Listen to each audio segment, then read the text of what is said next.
o cientista político Rafael Cortes está aqui no nosso estúdio.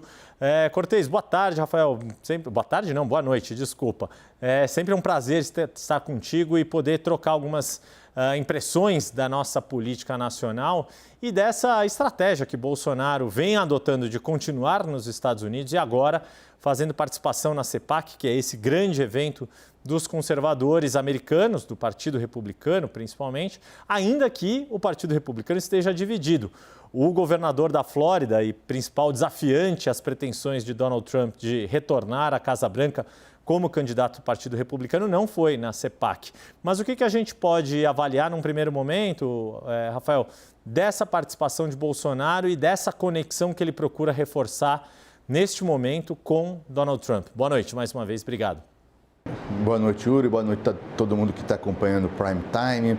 Me parece que acho que o evento é mais uma demonstração, Yuri, do estreitamento das relações políticas entre o ex-presidente Bolsonaro e o ex-presidente Trump e que, na verdade, no fundo, é mais um dos sinais dos paralelismos que a gente pode construir no quadro político estadunidense e aqui no caso brasileiro, né? Então, desde o questionamento ao resultado eleitoral, protagonistas nos dois casos, né? Trump e Bolsonaro, que investem ainda seu capital político na tese de que não houve um resultado eleitoral justo nos dois casos e episódios de violência política. Então, a conjuntura atual é uma conjuntura muito parecida sob essa ótica e a questão que marca tanto nos Estados Unidos quanto aqui no Brasil é qual vai ser o papel desses líderes pensando prospectivamente. O Trump deve enfrentar umas primárias bastante disputadas, muito embora ainda com uma incerteza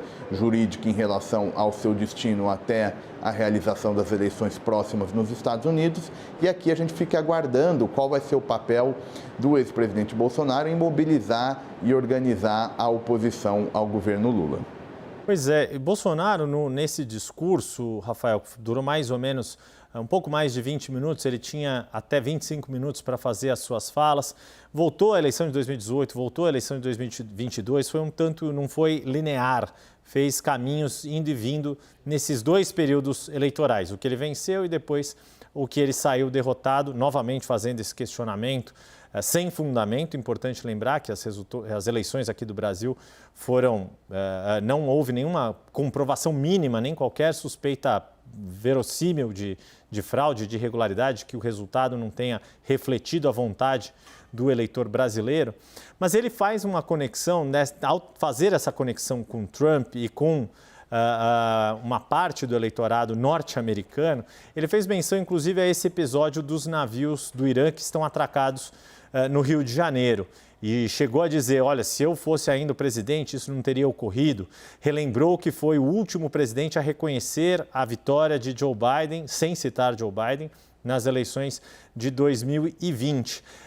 Parece, se ao mesmo tempo Bolsonaro e Trump têm essa conexão, isso, por outro lado, acaba tendo uma reação que é fortalecer e jogar mais luz para o que foi a ida de Lula aos Estados Unidos, ainda no mês de fevereiro, com menos de 60 dias de mandato, recebido na Casa Branca por Joe Biden. Parece que, se existe essa aliança há mais tempo, Trump-Bolsonaro, essa aliança Biden-Lula também acaba ganhando força nesse movimento de ação e reação, não, Rafael? É isso, né, Yuri? É o outro lado da mesma moeda, né? E eu diria mais, acho que essa relação mais próxima entre o governo Lula e quem está no poder hoje, o Partido Democrata e o Biden em particular, já foi importante mesmo naquele cenário pós-vitória do agora presidente Lula pelo terceiro mandato, quando havia aquele questionamento em relação ao que aconteceria em termos